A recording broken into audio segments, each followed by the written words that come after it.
আলুর দম। একদম কতটা লোভনীয় হয়েছে। ধনিয়া পাতা দিয়ে দিয়েছি। এরকম আলুর দম আপনাদের যদি পছন্দ হয় অবশ্যই জানাবেন। আর এই ঝোলটা কিন্তু থাকবে না, ঠান্ডা হয়ে গেলে ঝোলটা অলরেডি পুরোটাই টেনে নেবে। বিরিয়ানির জন্য বুট সিদ্ধ দিয়েছি। তো এখন চিন্তা করলাম আলুগুলো আগে উঠিয়ে নিই। তার জন্য আমি আলুগুলো আগে উঠিয়ে নিতেছি আর মটরগুলো আরেকটু সিদ্ধ করব। একসাথে কিন্তু 3টা কাজ করতেছি আমি।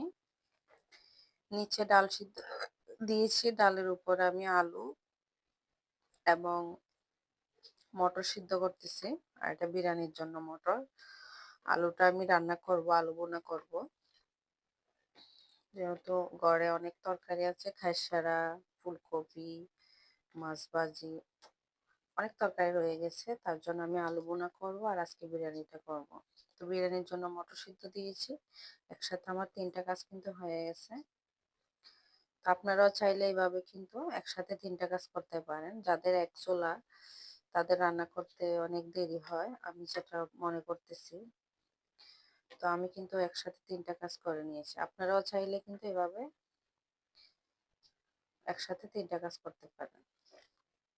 দেখুন আমার আলুগুলো আমি সুন্দর করে ধুয়ে দিয়েছি, সিদ্ধ হয়ে গেছে। আর মটরগুলো কিন্তু প্রায় আমার হয়ে গেছে। এই পর্যায়ে আমি বিরিয়ানিতে দিতে পারবো।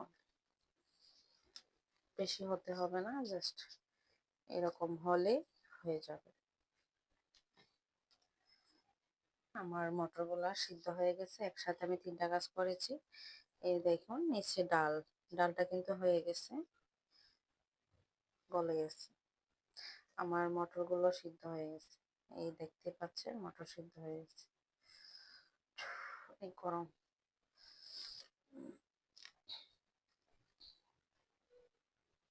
আলু আর চিকেন গুলা ভাজা হয়ে গেছে। দেখুন কড়া ভাজি হয়ে গেছে। পর্যায়ে আমি উঠিয়ে নিতেছি। আর উঠিয়ে নিলে জাস্ট এখানে আমি বসিয়ে দিব আলুর দম।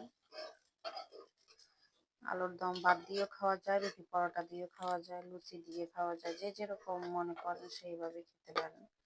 আমার ভাজা হয়ে গেছে উপকরণগুলো। পেঁয়াজটা লাল হয়ে গেছে। এ পর্যায়ে এখানে মশলা নিয়ে নিয়েছি, রসুন বাটা, লবণ, হলুদ, জিরার গুঁড়ি, ধনিয়ার গুঁড়ি, মরিচের গুঁড়া সবকিছু দিয়ে আমি মশলাটা করে নিতেছি।